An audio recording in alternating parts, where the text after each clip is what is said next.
Arrested for murder, retired State Police Lieutenant J. Paul Vance has been joining us all day to help analyze everything as it happened, and he's back right now. And Lieutenant Vance, thank you for being with us again.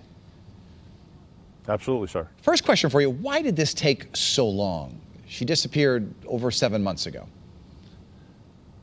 Well, it's important to note that this was a very serious case for obvious reasons. A missing mother, many answers that questions needed to be answered.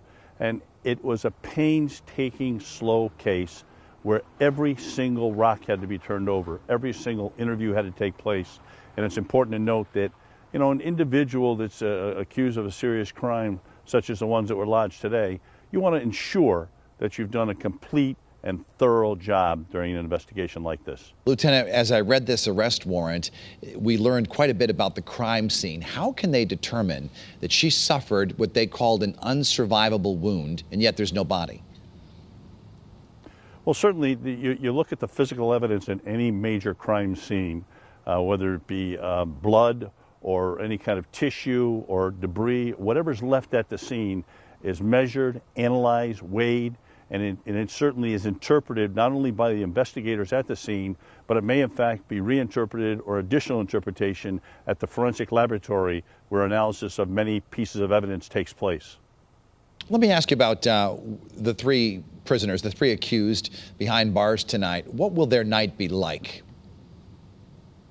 Well, certainly they'll be housed in the Department of Corrections, who will be responsible for their security overnight.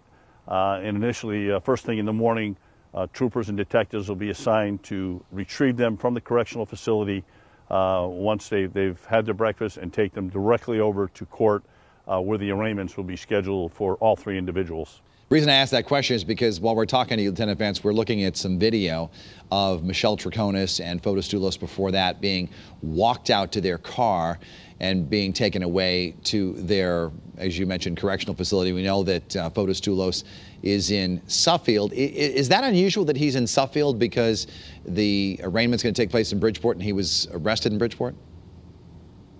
No, that would be determined certainly by the Department of Corrections as to where they can safely and securely house a prisoner for the overnight hours for arraignment the next day. Certainly location of beds and availability of proper security in the Department of Corrections is determined by Corrections Department for the safety of the prisoner. Lieutenant Paul Vance, retired State Police Lieutenant, we thank you so much, as always, for your insight, particularly on this case, which is very complex and, as you know, has received quite a bit of attention. People are fascinated.